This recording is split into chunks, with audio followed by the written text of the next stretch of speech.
Welcome to A Fine Time, The Nanny Revisited. This is a podcast about The Nanny, where we recap each episode and then discuss, sharing our own unique take on each episode.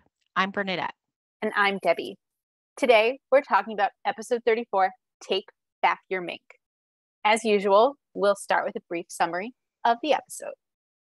The Sheffield family welcomes two hamsters to the house, which Gracie has named Miss Fine and Mr. Sheffield. At the same time, Maggie begins voicing concerns about the ozone layer and animal rights. While Fran is getting ready to go to her great-aunt Mima Fega's funeral, Maggie tries to use Fran to convince Maxwell to let her go to an all-night poetry reading and candlelight vigil for animal rights. At the Shiva, Yetta, Sylvia, Sylvia's brother Jack, cousin Marcia, and Fran examine Mima Fega's will and learn that she left Fran her mink coat. After the initial excitement wears off, Fran refuses to accept the coat because she only wears fake fur. Sylvia's less than pleased and stops talking to Fran entirely. At breakfast with the Sheffields, Cece is shocked to learn that Miss Fine is having a baby and that Mr. Sheffield is the father. She is, to put it nicely, more than relieved to find out that Miss Fine and Mr. Sheffield are actually Gracie's hamsters. Ultimately, Miss Fine the hamster has 4 babies, Brighton, Grace, and Maggie. There was a Cece, but Fran ate her, as Gracie put it. Fran convinces Maxwell to intervene on her behalf in her tiff with her mother, and Maxwell invites Sylvia to join the family for dinner. Realizing that the bulk of the conversation would be left to himself and Sylvia, thanks in no small part to Niles, Maxwell quickly manipulates Cece into joining the dinner party. After cozying up with Cece, Sylvia and Fran make up, and Fran agrees begrudgingly to accept the coat, and only to wear it around her cousin Marcia, because it would just kill her, and that way the minks wouldn't have died in vain. Cece walks in, and at first glance, she offers Fran $10,000 for the coat, and Sylvia agrees to the sale because the coat looks better on a blonde. Bernadette, do you have anything you want to add to that? No, I do not. Awesome. Would you like to take us to the kitchen then? Yes, so we open up in the kitchen with Fran and Niles. Fran is flipping through a copy of Vanity Fair and looking at the various perfume inserts. You know, she notes there's Obsession, Safari. Ooh, Mel Gibson. She starts rubbing the magazine to her chest. And Niles says, "Oh, does he have a cologne?" And she says, "No." But again, at that time, Gracie comes in, Brighton trails after. Gracie has new pet hamsters that she has named Miss Fine and Mr. Sheffield. Correct. Which I find hilarious. And again, they're asking her, well, how can you tell who's who? Oh, Fran's the fat one. Hey, she just has big hair. And then Gracie's like, oh no, Mr. Sheffield's fighting with Miss Fran or Miss Fine. But as Bryden starts to say before he is hurriedly shushed, we all know that's not the case. They're not actually fighting. Correct. They're doing something else. They're doing something else. And, Fran tries to separate them, says, Miss Fine has a headache. Oh, look, he's fallen asleep already. And then she kind of ushers Gracie out with the hamsters with Brighton and tells her to get the hamster a treat because Miss Fine's not satisfied. Correct. After they've left the room, Fran kind of returns her attention. According to Niles, there's a bigger and better issue for the Soap Opera Digest, and Fran's so happy. It's like Hanukkah in July. And she has a spray, and she starts doing her hair, and Maggie walks in, and she's like really troubled by this. Mm-hmm. Like, Fran, what are you doing? And Fran's like, oh, you thought this was natural? Honey, like there's a lot of stuff going on here. There's mousse and gel, and there's a whole infrastructure in here. And again, I think she's alluding to some type of stadium because she's like, the only difference is there's no AstroTurf. Right. And Maggie's like, no, don't you care about ecology? Like there's chemicals that are unsafe in there. It's toxic. And Freya's like, oh, if you want to see toxic, check out Brighton's bathroom. And Maggie tries to snatch away the spray from her, and Fran's clinging on pulling it back. And during this struggle, Fran realizes that she's acting kind of like her mother. She has a flashback. Isn't it terrifying when that happens? Yeah. Exactly. It doesn't matter how good your relationship is. Yeah, I was like, I really like my mom, but yeah. Yeah. But anyway, she has this realization and she informs Maggie, like, oh, when I was your age, I was also an activist. And Maggie's like, oh, you were an activist in the 60s? And Fran quickly corrects her, 70s, late. Right. But apparently, Fran was involved with like nuclear stuff, animal rights, and cyclamates, which I don't know. Any listeners who might know what that is, feel free to let me know. But essentially, we're establishing here that, again, Maggie now suddenly has a social conscience, and Fran also has some roots in that. And again, Gracie has 2 hamsters named Mr. Sheffield and Miss Fine, which is really amusing because it's not like she calls either of them that. She calls, her dad, Daddy, and, Fran. So we'll have a lot more fun with that later in this episode. Is there anything you want to add, Debbie? I don't think so. Should I go into the office? Yes, please. All right.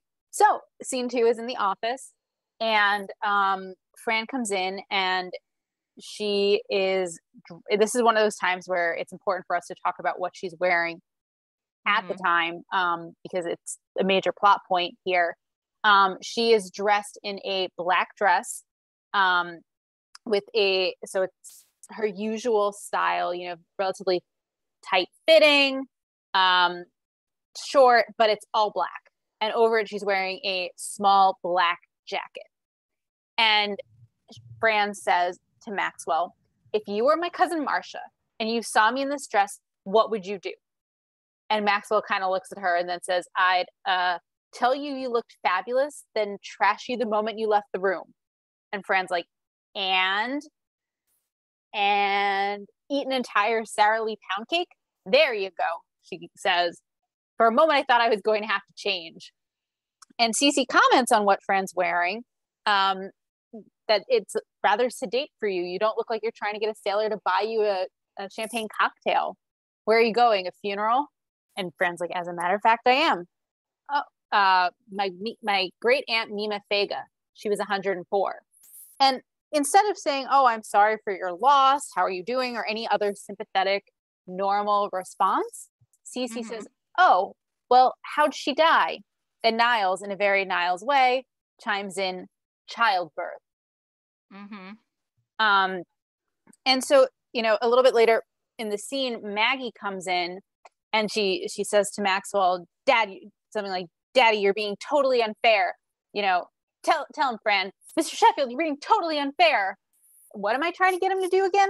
She says to Maggie. And Maggie explains, Mark and I want to go to an all-night Save the Earth poetry reading. Oh, what's the big deal? Mark and Maggie want to go to an all night. Oh, honey, kiss it off. And, basically Fran, in parroting what Maggie wanted, realizes that what Maggie's asking for just ain't going to happen. And Maggie realizes that Fran has made this realization as well. And she's like, I can't believe you. Is this what happens when you turn 21? And Niles is like, 21, like in his sarcastic, snarky way. And Fran's like, don't mock the child, Niles. And, Maxwell offers what he considers a reasonable middle ground, a compromise.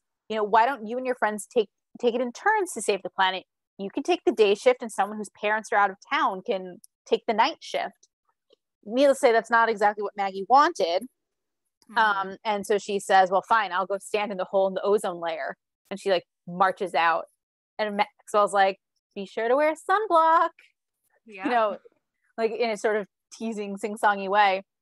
And so he then says to Fran, basically, it's nice for you to be on the same side for once. And she said, oh, that I read somewhere that the primary caregiver should always agree with the guy who writes the checks. And he's like, well, thank you for your support. And she's like, well, for the record, I'm too young to be on the pig side of a generation gap. And he responds, "Huff and puff all you'd like. This little piggy is not letting her go." Mm-hmm. So we have a good reference there. Did I miss anything in the scene? Yes. I'm sure I knew it. I just wanted to say, of course, whenever, you know, uh, Maxwell notes it's kind of nice to, have for people to have a social conscience and all that stuff. And immediately Cece opens a box that's full of styrofoam, but out comes elephant tusks. And she's like, "Oh, these are gorgeous elephant tusks from the cute little poacher in Kenya." And Niles is like, "Oh, I just thought your wisdom teeth were pulled." But anyway, again, it's like that classic, like, immediately someone contradicts it. And Cece apparently ordered some elephant tusks from Kenya. I clearly blocked that out because it was the poor choice on Cece's part. Yeah. But then we go to Sylvia's apartment, and it is after the funeral, and we have there Grandma Yetta, Sylvia, Fran, Uncle Jack, and cousin Marcia. And we've met Uncle Jack and cousin Marcia in a previous episode. Yep. The time, it's a long title, right? Yeah, it's the episode like the husband, the wife, the butler. It's when Niles is pretending to be Mr. Sheffield, correct? Yeah. The butler, the husband, and the wife, Butler's and her mother. Yeah. But they're back, and they're all in Sylvia's apartment, sitting around. They're eating various bits of food. Yetta is noting that, she doesn't trust, like she does not want an open casket because she does not trust anybody else to put on her makeup. Correct. And of course, at that time, she is like, she has her compact out and she's doing her own thing, and she's very heavily made up. Yeah, and the lipstick is going above her actual lip line. Yes. And she has like blue eyeshadow and like blush and all that kind of stuff. So, Marcia's like eating the corned beef, but saying it's kind of fatty. And Grandma Yetta reaches over and kind of pats her belly and's like, "When are you due?" And she's like, "I'm not pregnant." And then Grandma Yetta's like, "Well, then stop eating." Yeah. And not a fan of this exchange. Yeah, but you missed the one before. Yeah, I knew you were going to say that, but just to give our audience a little bit more color, right before that, as you said, Jack asks Marcia, "How's the corned beef?" And she says, "Fatty daddy, you wouldn't like it," or "no good," or something like that. And Fran says, "What do you do when you like something? Eat the Corningware?" Mm-hmm. Yeah. Because she's eating it anyway. Yeah, she's eating it as she's telling her dad it's fatty, Exactly. And then Sylvia kind of yells to Morty, who's off screen as per usual in the back, "Morty, turn your set down. We're mourning in here." Correct. But immediately they start kind of talking about, they're wondering what grayed out, like left everybody. And they're comparing their side with the other side. So their side had like, I think like flowers or something. And they're kind of noting that the other side of the family didn't do as much. And I think Uncle Jack's like, "Well, their side is not as well off as our side." And Sylvia's like, "My daughter's a maid." And Fran immediately is like, "Nanny, ma." Exactly. Yeah. But, they're, as you mentioned in your summary, and Yetta mentions that, Mima had a mink coat. She slept with it more than Oscar. And Fran's like, "Her husband's name was Louis." And Grandma Yetta's like, where are you not following?" Exactly. And then Fran's like, "Oh, I guess it wasn't him that put the smile on her face." It wasn't the mortician. Not the mortician who put the smile on her face. But Marcia's kind of like piping in and like, "I was offered to drive her to wherever she needed to go. And Fran, I believe, or maybe Sylvia's like, pipe down and like the will's already written. It's not going to erase itself. So they open up the will and they start looking through, and apparently Aunt Frida got the diamond engagement ring, and Yetta's like, oh, I wanted that. And then Aunt Judy got the blender, and again, Yetta's kind of like, oh, I could have used that. Right. Morty got the plaster machine. And pasta. Oh, pasta. Okay, that makes a lot more sense. And it was Uncle Maury, not Morty. Okay, Maury. And Grandma Yetta's like, they can keep that. Like, she didn't need that one. Right. The only one who was upset was Sylvia, I believe. Yeah, on that. Because at this point, the score is 3-0. Bingo. Their side of the family versus the other side. The other side has 3. They have 0. And Fran's kind of like, you need to calm down. Like, I think she says, excuse me, something along that, like, Sylvia's like sweating or something. She's about to slide off the couch. Yeah. And then it turns out that the mink coat is going to Fran fine. And like Fran and Sylvia start jumping up and down. Mm-hmm. And very excited. And then after they both say at the same time, may she rest in peace. Correct. When they elect themselves. And Marcia's still complaining, like, hey, who took her to the hairdresser to set her 3 hairs? Who smeared this and like treated, like, afterward took her after she got her hammer toe treated? My husband. So that again, too. Like, build it up as if Marcia's done all this, but Marcia didn't. It was her husband. Correct. And but if Fran's like, oh, you can keep the coat. I only wear fake fur. And then Sylvia's like, that's because no one's ever died before who left you like, a real one. Fur. Yeah. And Fran's like trying to explain, well, I have an impressionable teenager at home, and I want to show her that I stick to my ideals and all this stuff. And Sylvia's like, mink's not an animal, it's a rodent. If it was up in your attic, you'd be the first one to call Terminix. And Fran's like, I'm not going to, I'm not putting my body anywhere near a dead animal. And then immediately asks for Marcia to pass the tongue. Yep. Which they've eaten at Sylvia's apartment before, I believe, when they're stuck there in that episode with the snow. Schlepped away. Mm-hmm. And then they're like, well, Fran and Sylvia are still arguing. But Fran's like, I believe it's Fran who says we shouldn't be doing it. Should we really be discussing it here? Because obviously Yetta, Uncle Jack, Cousin Marcia are all sitting there listening to this. You're right. They move into the kitchen. But of course, like, the little separator is open. Like, you can still see Fran and Sylvia in the kitchen. And I don't know if you'd want me to continue that, because it's like still a continuation of the scene, although it's slightly. I counted it as the same scene, but before you jump in, I just want to chime in. Yeah, go for it. Okay, so Fran does say to Sylvia, do we have to discuss this in front of everyone?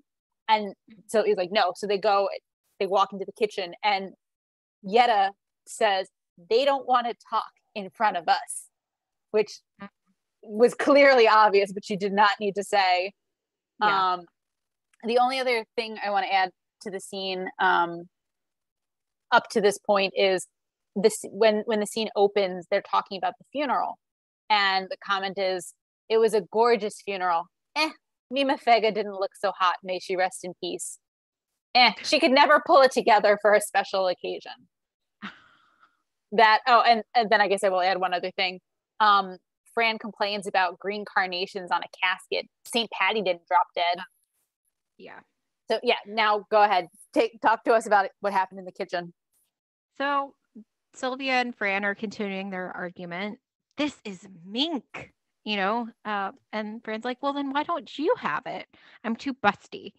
And Fran's like, says the person who wore a tube top to temple.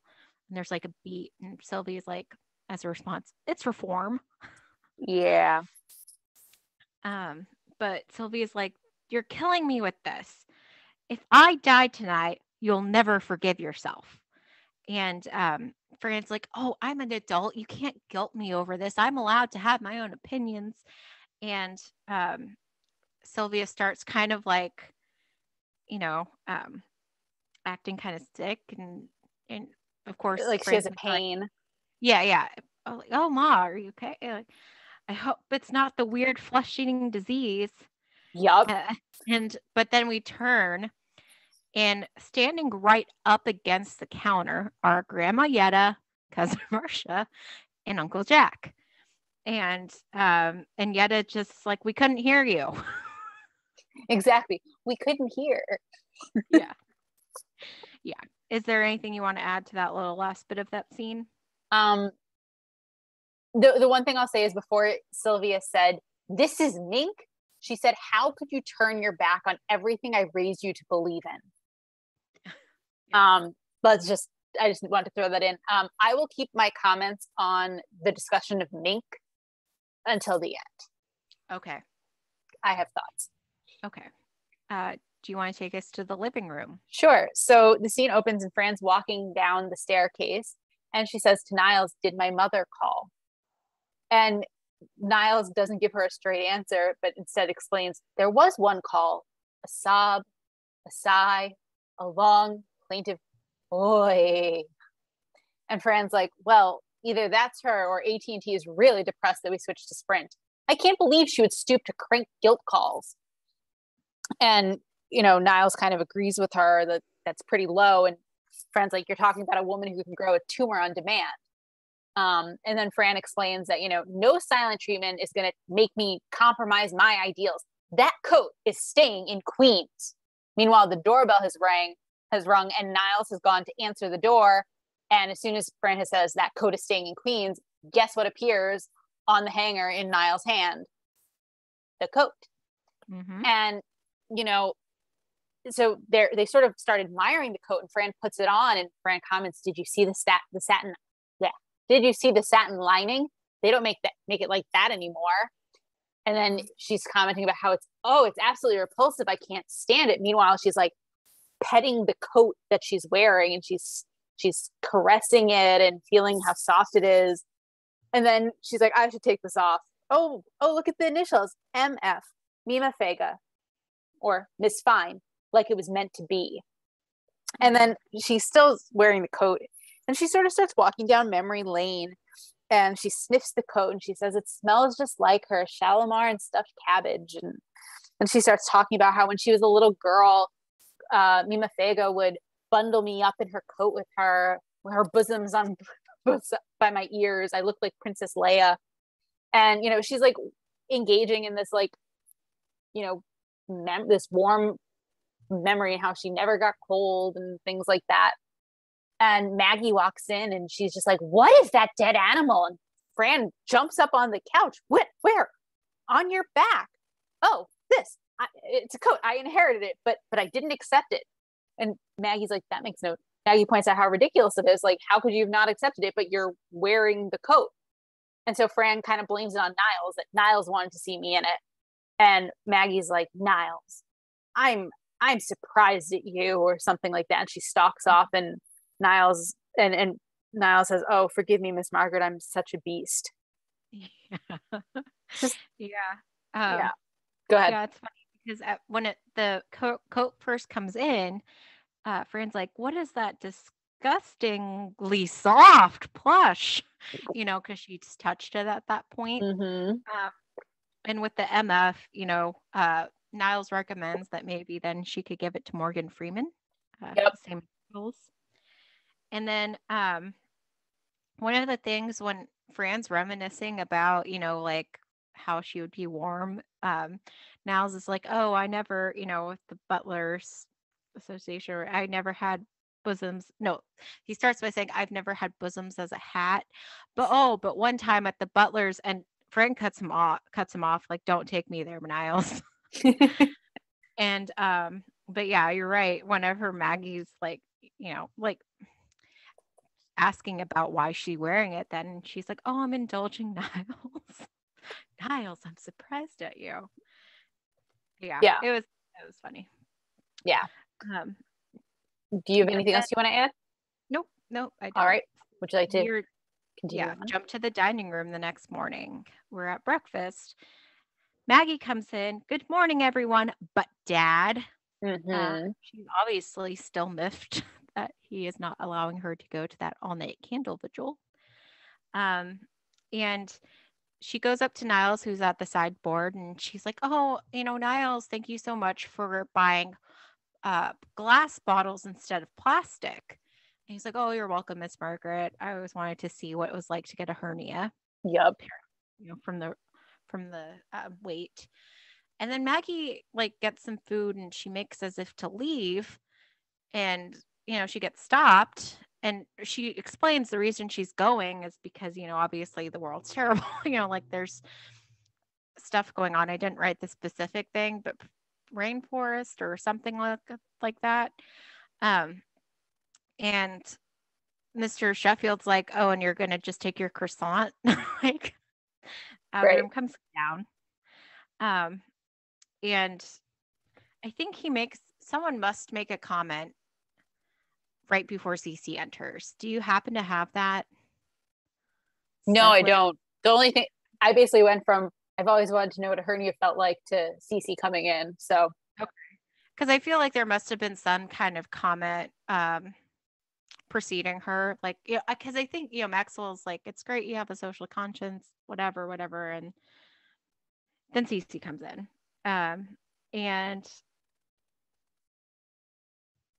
I'm trying to make sense of my notes right now. I apologize. But, she asks if there's room for someone else, and Maxwell's like, "Yes," and Manals is like, "No," and Maxwell kind of gives him an eye, and House is like, "You know how I feel about her eating inside," exactly. and then again, so they set a tape, like a setting for her. Um, did you catch? Because I was kind of looking down, taking notes. Did she put her elbow on Niles or her Okay, so foot? you missed one. So Okay. Niles says, "You know how I feel about her eating inside," and Maxwell's just like, "What?" And Niles quickly says, "I asked what she would like on the side: bacon, sausage, mighty dog." And meanwhile, he's walked over with the plate towards Cece. Cece grabs the tongs that are in the bread basket, I guess. And so she has them in her hands, and she puts them towards the front of Niles's pants and closes them. Okay. Which is why he makes a sound in pain. Yeah, I missed that because I was looking down, taking notes. I just looked up in time to see Niles in pain. Yeah, and then Cece actually blows on the tongs before putting them right back in the basket. Yeah. Well, Cece's also in a great mood because it feels like she's part of the family. And in walks Gracie. "Good morning, Stacy." And Brighton's kind of leaning down from the table. "Gracie," reminding her. And then he's like, Cece's like, "Thanks." But, obviously not knowing Brighton's name. Right. And Brighton just says Brighton. And then Cece's like, because Fran's not in the room yet. And Cece's like, "Oh, Miss Fine's pregnant." And Cece's like, "What? Who's the father?" At first, because if it's someone not Maxwell, that's great for her. But then Niall says, "Mr. Sheffield, of course." Yep. And Cece does one of those spit takes where poor Gracie across the table from her gets sprayed. And then Fran comes in, and I believe Mr. Sheffield's like, "What is this about you being pregnant?" And she's like, "Me? Pregnant? That's impossible." "Well, not impossible. Well, impossible." Yeah. She's counting back and all that. And then they explain it's the hamsters, and Niall says, "Oh, I knew I left something out." Exactly. Yeah. It was Brighton who points out that it was Miss Fine and Mr. Sheffield are hamsters. So with that little misunderstanding resolved, Fran's inquiring if her mother has called. And no, like, why can't you just take the coat, And Mackie, go ahead. Oh, I didn't say anything. Oh, okay. I thought you were about to say something. No, I was just looking at my notes. Like, they're, talking again about this whole idea of, well, children should be allowed to have their own opinions. And, Maggie's on Fran's side on this, right? And she's trying to but it's not working on Mr. Sheffield. He's like, don't have it, like Max was like, you can have different opinions or your own opinions, but don't have it in the park after dark with Mark. Hey, there's your poem. Yeah. You need to go. And, they're asking Fran, like, well, how did you make up with your mother before? And she's saying, well, when I was younger, I would put a napkin on my head and sing Sunrise, Sunset. But, it's different when you're young, and when you're 30, they'll just do Thorazine. Right. At 8, it's adorable. At 30, they're giving you 300 units of Thorazine. Which is funny that she's actually acknowledging 30. Yeah. And then Fran kind of chooses a new tactic. Like, oh, Mr. Sheffield, like, maybe you could talk to her because you're so handsome and diplomatic. And, he's kind of preening a little bit, but he's like, oh, well, what does that have to do with anything? And she's like, oh, well, my mother, that works on her, and she thinks you're so handsome. You look like, and I didn't catch the name. I can't remember the name, but it's like Dave from Alvin and the Chipmunks. Exactly. And Maxwell's like, the cartoon? And Fran's like, yeah, she also had a thing for George Jetson, but he was too, and I'm assuming this is Yiddish. He was a bit more goyish. Yeah. Yeah. So yeah, is there anything you want to add to that scene? The one thing I'll say is sort of two parts. Basically we talked about how everyone came into the scene, but people then leave the scene. So like after we are told that Miss Fine and Mr. Sheffield are hamsters, Gracie has brought them in and puts them on the table, and Maxwell says something about no animals at the table, and so Gracie picks them up and starts walking out, and Cece says, I'll be in the library or something like that. And Niles makes a comment about how very good, usually we have to take the leash or something like that. Exactly. And then also Maggie leaves after Maxwell tells her she can have any opinion she wants, just not in the park after dark with Mark. So then it was just, at that point, the very end, it was just Fran, Maxwell, and Niles. Yeah. Do you want to take us to the kitchen? I would love to. So we go into the kitchen, and Niles is preparing food, and Fran comes in, and she, she starts talking about how wonderful Maxwell is, and how he's, isn't it so wonderful of him? Isn't it so nice of him to invite my mother to dinner? And Niles is like, yes, he's really knocked himself out. Because like Maxwell's not doing anything other than extending the invitation. Niles is doing all the hard work. Niles is literally working on it at that moment. Exactly. And so Fran asks, like, did you remember to stock the bar? And he says, yes. And he lists a number of different things that he has in the bar. What does Sylvia like to drink? Oh, was it Diet Slice or something? Yeah. And oh, will something else do? No, it doesn't have the zest of Lyman. Fresca, thank you. And so Fran has to run out to get it. So she leaves.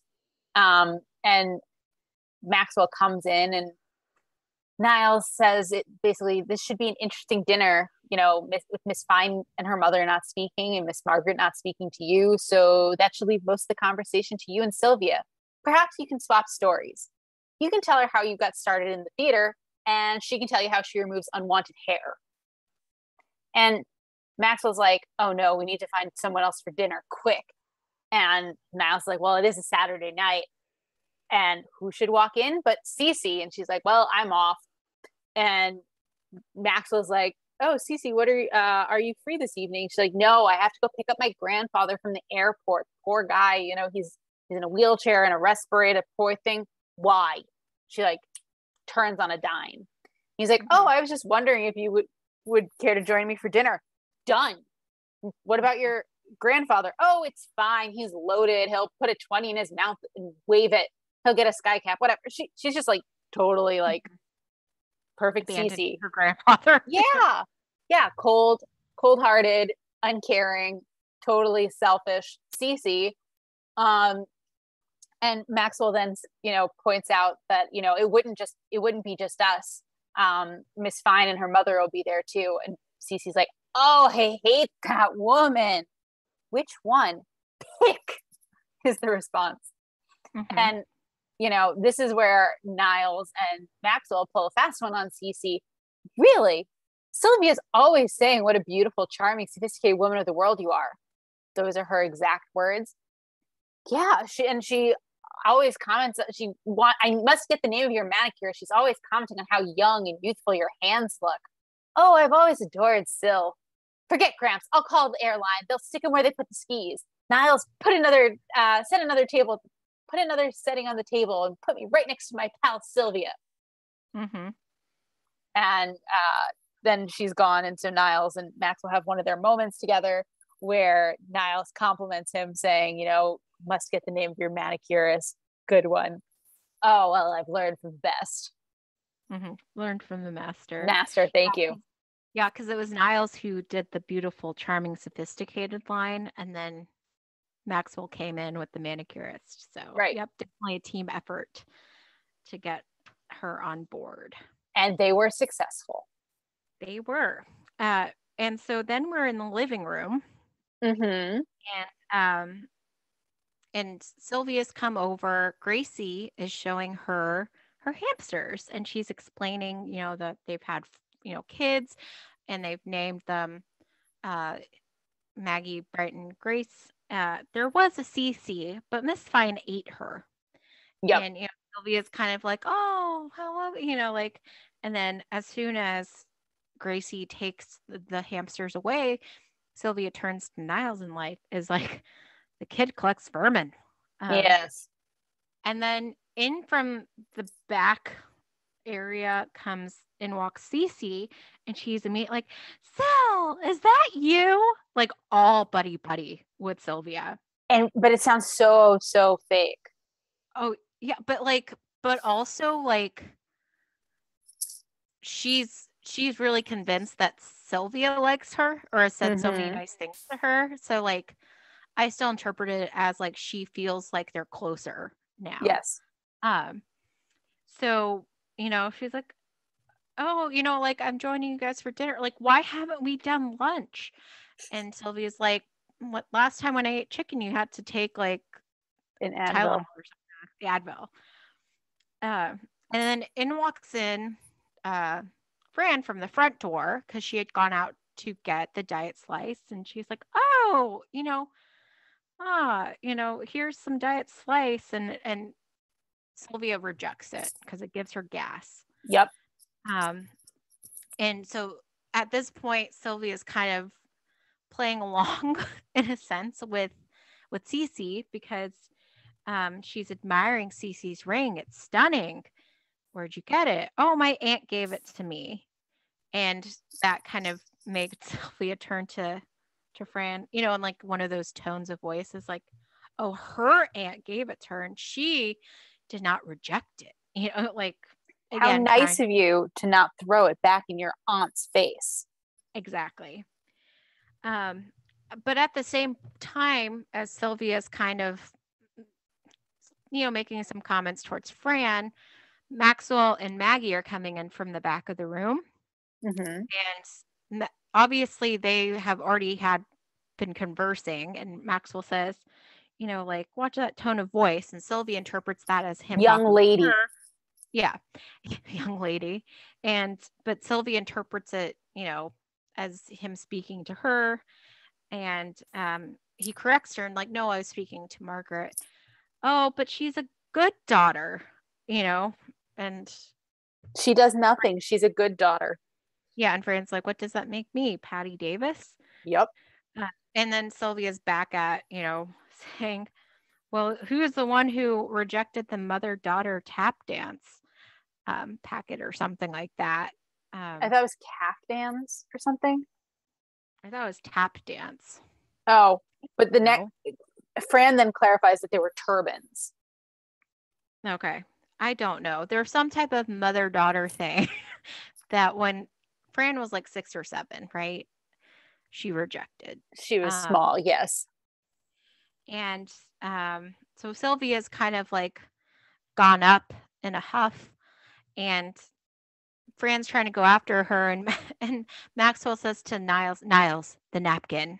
Yep. And kind of against Fran's will, you get like one of those nice handkerchiefs put on her head, and so she, as soon as it's on, she starts singing.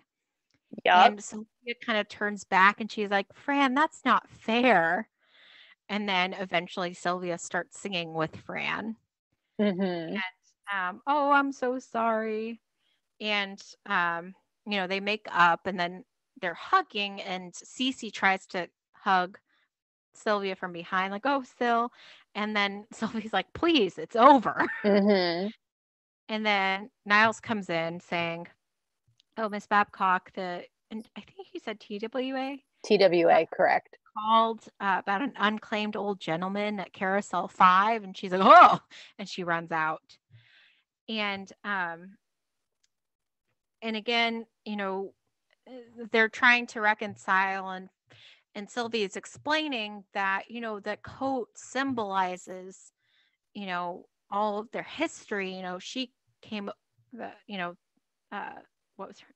So it's just like came over with nothing, and she worked and sacrificed and everything. And then Fran's like, Ma, she won it on The Price is Right. Right. And Maggie, though, at this point, it's like, oh, no, it's okay. You should keep the coat. You're the one who taught me that family comes first. And Fran's like, okay, well, I'll only wear it around cousin Marcia, though, because, it'll kill her, and at least the Minks will not have died in vain. And but then Cece comes in.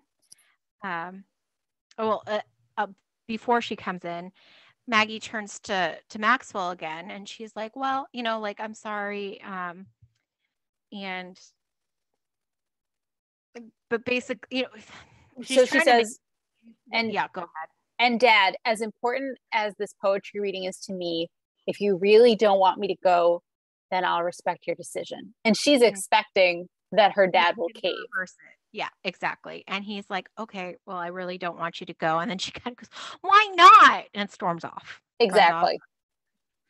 And then Cece comes in and says, oh, that is the most beautiful coat I've ever seen. I will give you $10,000 right now. And Fran starts to say, oh, no, it's, and Sylvia immediately is like, oh, yes. Takes it off Fran. It looks better on a blonde. Exactly. Anything you want to add? No, you did a great job on that scene. Thank you. Do you want to take us to the final credit scene? Sure. It's super short. They're back in Sylvia and Morty's apartment, and they're watching TV, and Maxwell kind of makes a comment about how can you watch this daytime television, that it's sort of silly. And I don't remember which one of them says, put on Days of Our Lives. And the response is, it hasn't been the same since Shane left. Guess who Shane was? Mm-hmm. It was Maxwell. Or let me rephrase that. It was Charles Shaughnessy who plays Maxwell. And Maxwell, who then says, he auditioned for me once with that phony British accent, which is a reference to comments at the time about his accent on the Nanny being fake, which is funny because he is British. And then the suggestion is, how about an old Dick Van Dyke show? Oh, I used to love that Millie Halper, the neighbor. She was so funny. I don't know why they never spun her off.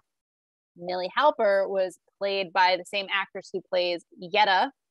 And Yetta chimes in, I heard she was very hard to work with. Yeah. So. But yeah, it is a very quick scene, but I just thought it was funny because there's absolutely no explanation why Maxwell would just be hanging out at Sylvia's apartment. Correct. There's that. Yeah. Yep. But obviously the actors are kind of poking fun, you know, making self-references. Exactly. Yeah. So is there anything you'd like to talk about thematically before we jump into our shticks? I have things. So I'm sure you have a lot of things, so I will let you take the lead. thank you. First off, I object to the use of the term vermin. Hamsters are adorable, as are most rodents. I do not like the term vermin. It really bugs me. Mm-hmm. I have definitely been in Gracie's shoes where I'm super excited to show off my hamsters, and the response is less than lukewarm. So I object to that. I also do not approve of fur coats because animals are not ours to, turn into coats or eat or things like that. I don't like the comment that Sylvia makes about a mink is not an animal, it's a rodent. It is speciesist and mean, and minks are freaking adorable. Those are my main concerns. Mm-hmm. Yes, and for our lovely listeners, if you can't tell, Debbie loves animals. I do. Right? Yeah, I'm a vegetarian. And you've had various like you've had mice and guinea pigs and like all sorts, hamsters and all of that, right?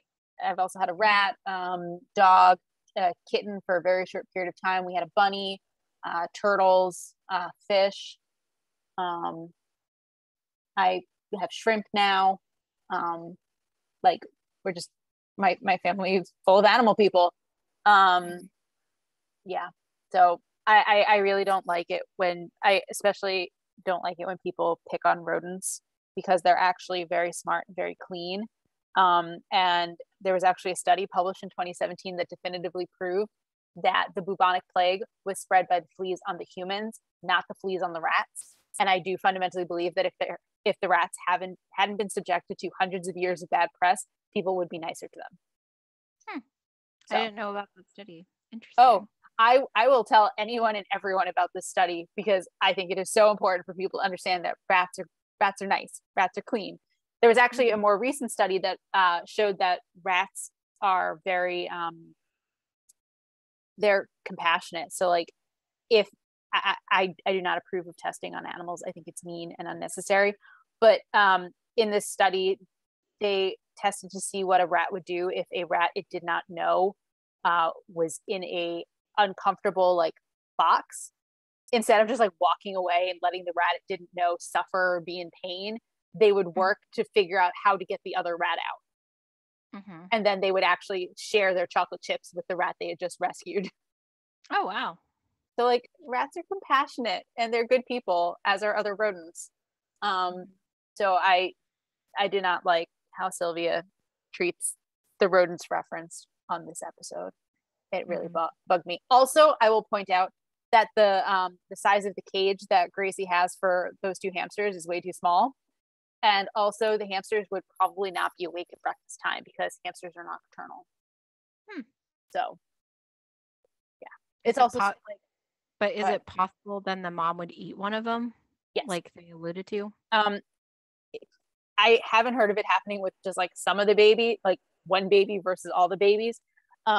There's actually a phenomenon where, so I'll put it this way, for hamsters, mice, and other like smaller rodents, when the babies are born, first off, they're called puppies, which I think is funny. When they're born, they are furless, their eyes are closed, their ears are basically closed, so they're blind, deaf, and furless, and they're totally defenseless. You should not touch those babies. Because if you touch the babies, then they will smell like you and they won't smell like the mom. And so the mom will think there's something fundamentally wrong with them. And then she will eat them to put them out of their own misery. Oh, wow. So it seems weird to me that Miss Fine would only eat Cece. I think that's really just for a joke. Yeah. But yeah, they don't touch baby rodents. You basically wait until they're about 2 weeks old when their eyes and ears are open and they have little fur coats. And they start like exploring away from the nest. That's the point at which it's safe to touch them. So good to know. Yeah. So aside from, because I knew obviously you would have opinions on the animal side, I was kind of curious what your takeaway was from this episode. Because obviously, well, first of all, who's Mark? Mark is clearly Maggie's boyfriend. Yes. Like there's always now, like we can never keep up because in the last episode or near she was trying to flirt with that guy or staying away from that guy and then started to flirt with him. Do you remember that? Well, so obviously it's happened recently. It's a different guy. yeah, no, it's constantly a different guy. Yeah. And so yeah, I mean, obviously at the end Maggie's like, "Oh, you should keep it." And then she tries to kind of again convince her dad to let her go, but he doesn't. Yeah. I don't I don't know. She's still very immature. Yeah. I mean, but I just think it's interesting because I don't know if I'm giving too much credit here on commentary that there are people who like to make a show of doing things but don't then fundamentally do things. Like how does an all-night poetry visual save Help. the world? It doesn't. Like there seems to be more of a show than does that make any sense? Right. Well, so I mean, Maggie's newfound social conscience is not a big plot point going forward. Yeah. So It was just I kind of assumed it was just for this episode as a counter to Fran getting the coat. yeah. Yeah. I'll comment on Maggie's volunteer work during our future fun segment. Okay. But yeah, it's just interesting to me. Again, Mark in the park at dark. Yeah. But also like again how Maggie's still 15, right? Yep. Yes. How does she think she's gonna get to go all night with a boy in the park? Yeah, I mean, putting aside the fact that she's 15, I don't think anyone really wanted to be in Central Park all night in the 90s. Mm-hmm. I mean, New York City was known for having a high crime rate in the 90s. So, yeah, doesn't seem like a good plan. Mm-hmm. Yep. Okay. Well, for now, do we want to jump into our shticks? Sure. You want to start with favorite fashion as usual? Yeah. So I actually really did like Fran's funeral outfit. Mm-hmm. It looked nice on her. It did. And I wouldn't wear it to a funeral necessarily. But it was nice. I would say that's probably my favorite outfit of the episode. What about you? I also liked it, but I think my favorite is the outfit that Fran's wearing when the coat arrives at the Sheffield home. She's wearing a long sleeve dress. It's sort of like a color block dress. So the first, like at the top, it's black and the sleeves are black. Then there's a line of yellow, and then the rest of it is pink. Mm-hmm. I liked it. I do not like the coat. I do not approve of fur, which I've already said, but need to say again. Yeah. Was there any other fashion you wanted to discuss, or should we move on to notable New Yorkers? I didn't think anything else was really that notable in the episode. Yeah. But yeah, let's jump to notable New Yorkers. Mm-hmm. I'll start with the title of the show, Take Back Your Mink. It's the title of a song from Guys and Dolls. Take back your mink, take back your pearls. What made you think I'm one of those girls? I think are the lines. Oh, I did not know that. Okay. Go ahead. Would you like to do another? Good. So I think, Vanity Fair is a magazine. The various perfumes, I'm assuming those were all perfume names, except for obviously Mel Gibson. Correct. An actor, as we know, in The Patriot, Signs, What Women Want. He was a lot bigger in the 90s. There's obviously been a lot of controversies with him since. Yeah, which to me makes it's sort of dated, a dated reference. Yeah, because also obviously one of the controversies is people believing him to be anti-Semitic. Yep. Which makes it even more kind of like now watching this episode with Fran rubbing his picture. Mm-hmm. Like, I don't think that would happen today. Exactly. Mm-hmm. Let's see here. Soap Opera Digest, another magazine. Mm-hmm. And again, I'm not sure, and I don't think you are either. Whenever Fran's talking about what kind of activism she did back in the late 70s, that one thing to the cyclemates, like I don't know what that is. Yeah, I don't either. Because every time, like I've listened to it multiple times, and I can't figure out exactly what the word is. I'm not sure if it's cyclamades or cyclamanes. Like I don't know what the consonant is at the end. Mm-hmm. So again, if any of our wonderful listeners know, feel free to let us know. Yes, we would appreciate it. Mm-hmm. And then Save the Earth poetry. Like Save the Earth, I think is actually like a movement, right? I don't know. Or I mean, According to Google, yes, it is. According to SaveTheEarth.org, it is a California 501c3 nonprofit that has been raising public awareness about environmental issues. mm-hmm. And then I'll let you do some while I peruse. Sure. Oh, wait, quickly, just sorry. It's okay. Gorilla in the Mist, because it was in the section where after Cece pulls out the elephant tusks, Fran makes a comment about what Cece might be doing while watching Gorillas in the Mist, which I'm assuming, and I might do a quick search here, is some type of documentary, I would assume.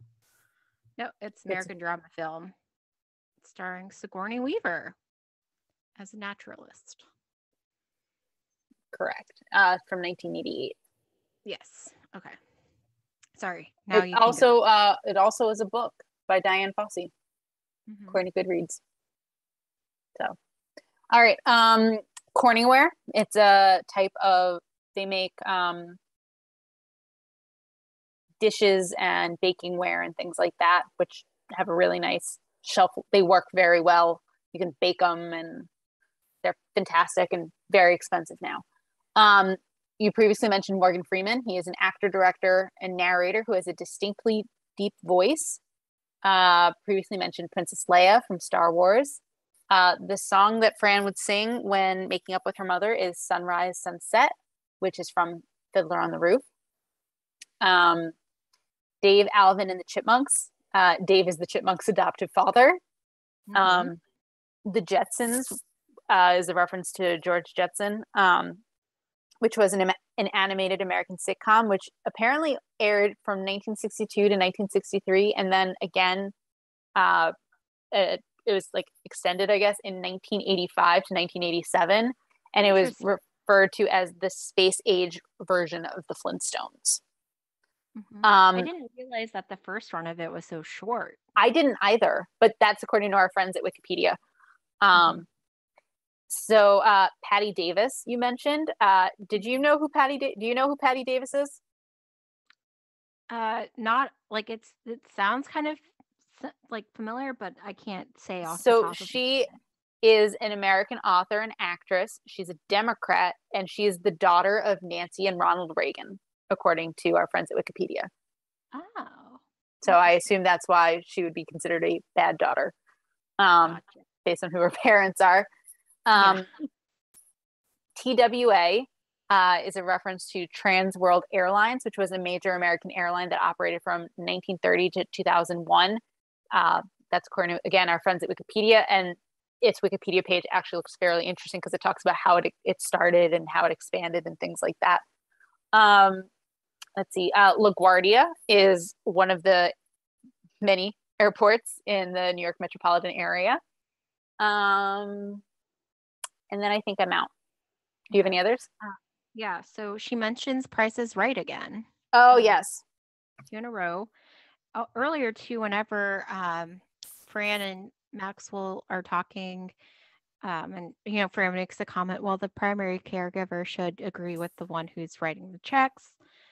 And then she Fran, though, still feels she's too young to be on the pig side of things. And Maxwell says, well, this little piggy is not going to let her go. Right. yes. So I'm assuming he's referring to like the child's little rhyme. Right.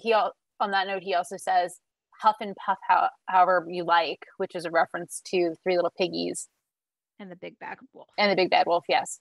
Which is funny because in my head, every time I've associated with this little piggy went to market, that little piggy stayed home, etc., which is not the children's rhyme he's referring to. So super. Yeah. And then I think we also already talked about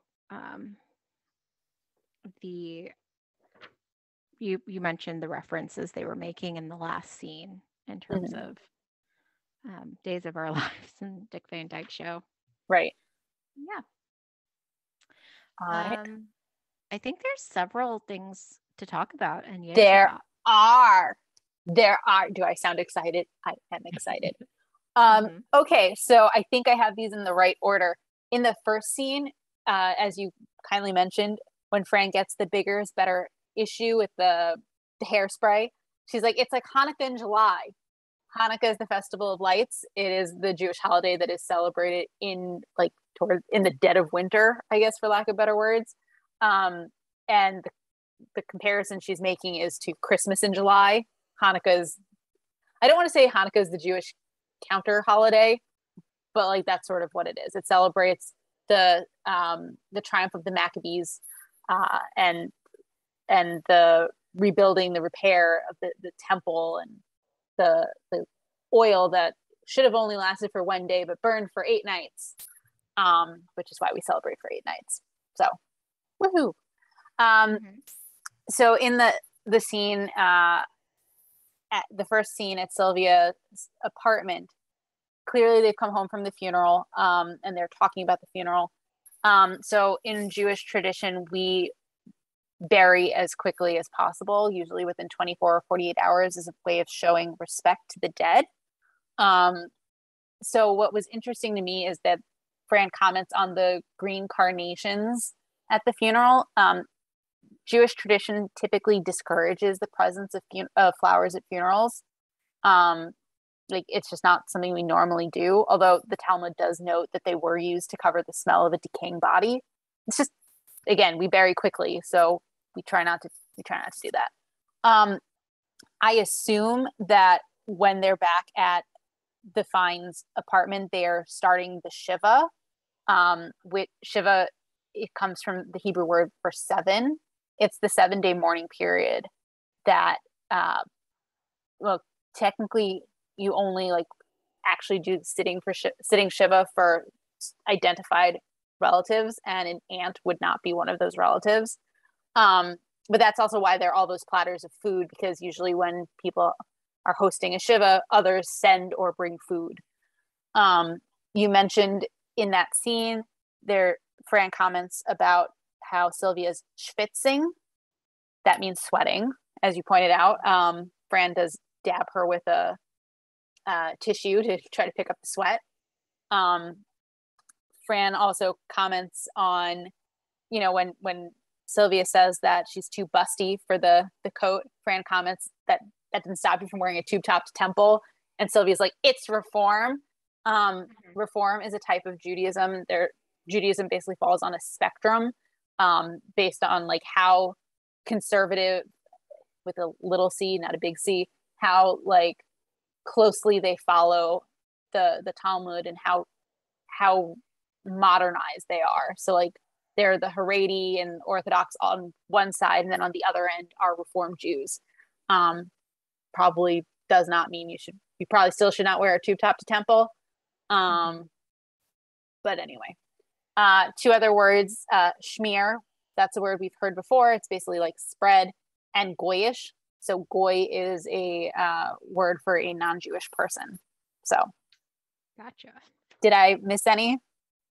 So then, interestingly, that implies that Sylvia doesn't, she considers George Jetson to be too non-Jewish, but not Dave from Alvin and the Chipmunks.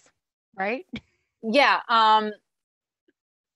I'm trying to remember what they look like. So Dave Seville is the Dave from Alvin and the Chipmunks. He has dark hair and Yep. kind of a pointyish nose.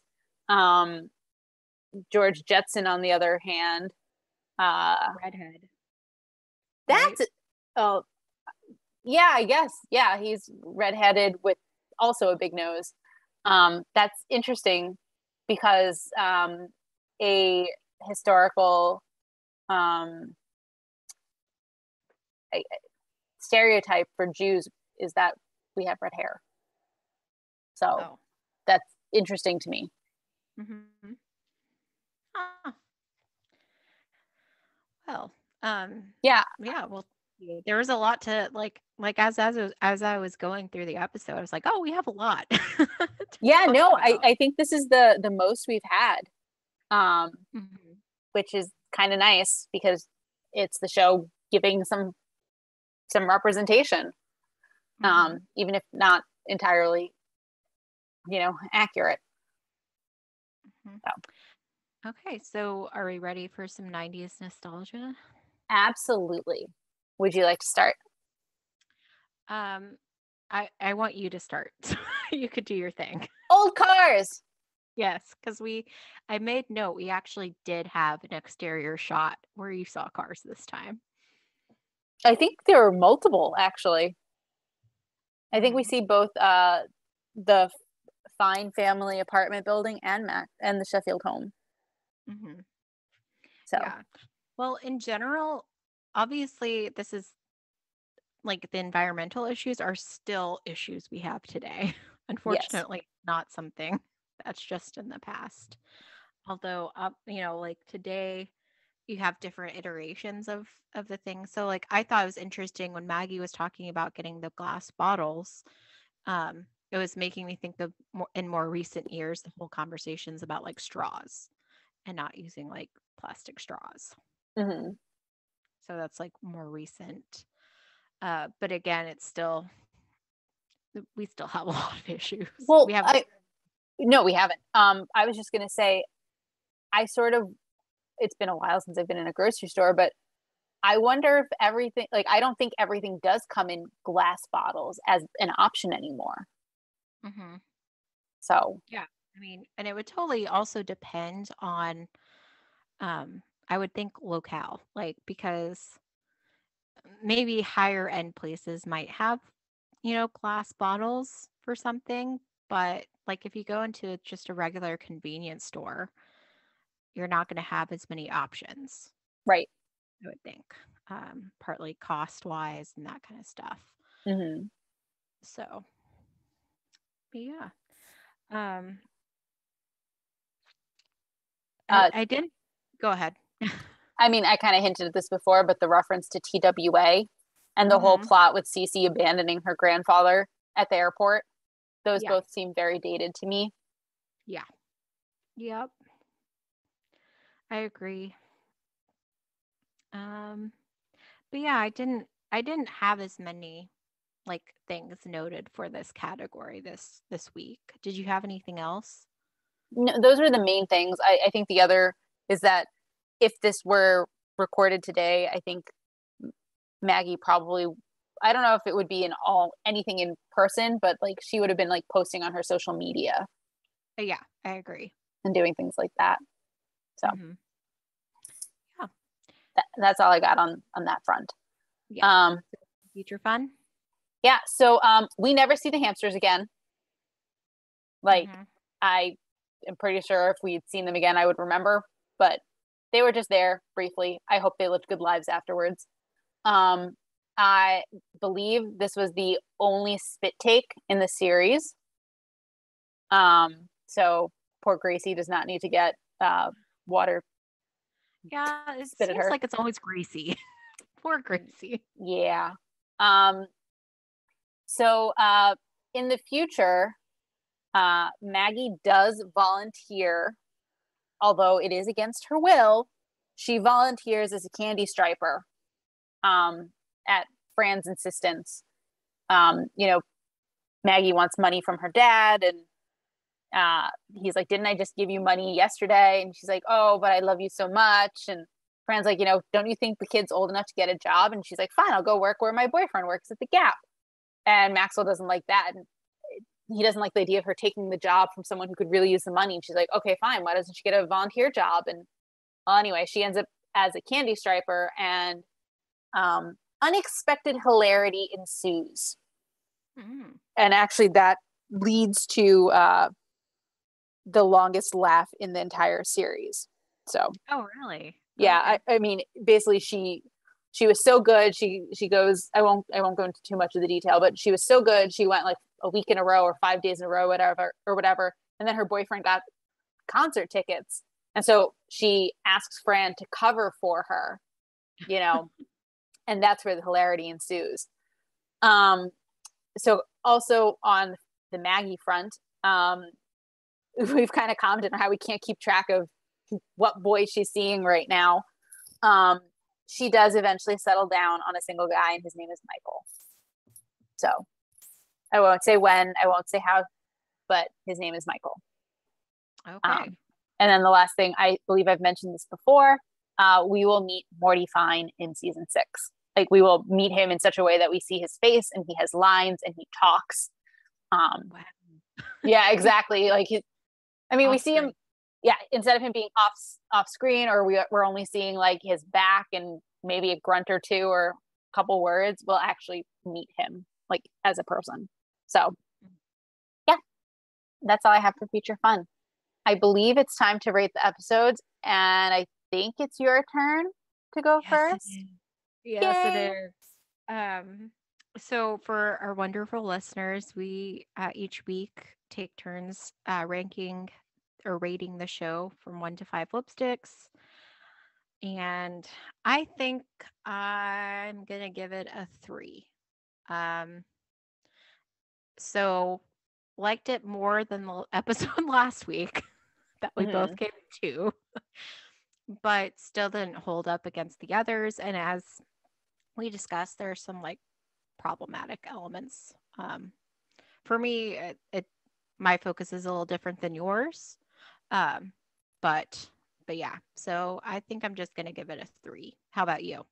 See, I really struggle with what to rate this episode, because I really like this episode despite the rodent, the non-love of rodents. I think it's funny. I think it's clever. It's totally relatable in that, like, there are this power struggles between parent and child, and it's hard to live up to your parents' expectations when you have different values and things like that. But again, I don't like the hamsters being called vermin. I don't like Sylvia's comment that a mink is not an animal, it's a rodent. Rodents are people too. So if it wasn't for those like things like that, I would have given this episode a 5. So I think I'm going to give it a 4, because I'm taking off a full point for being mean to rodents. Okay. So I think I can live with that. Okay. Yeah. Do you have anything else for us, Bernadette?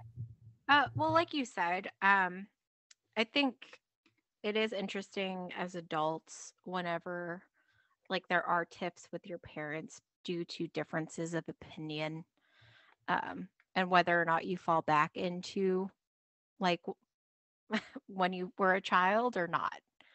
Because I think, like you said, that is relatable. It does happen.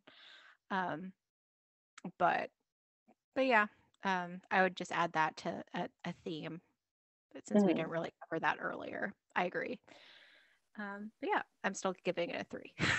That's fine. You don't have to change your opinion. I mean, I'm not gonna lie. I've been thinking about this in the back of my mind because I knew we were doing this episode for the past couple of days, and I'm just like, I don't know how I want to rate it, because I do genuinely like this episode. Like, this is one of the episodes that I will watch over and over and over and over again, because I find it amusing. But I, again, don't like the anti-rodent sentiment. And I wish people were nicer to rodents in general. And I don't like things that put forward anti-rodent biases. So yeah. Yeah, so I figured I could take a full point off. If it wasn't for those things, this episode for me would have gotten a 5 because I do really enjoy it. So, all right, that's all we have for you today. We hope you had a fine time with us as we revisited The Nanny. Join us next week when we'll be discussing episode 35, The Strike. If you'd like to reach us on social media, you can find us on Twitter at Nanny Revisited. You can also send us email at findtimenannyrevisited@gmail.com. Have a great week.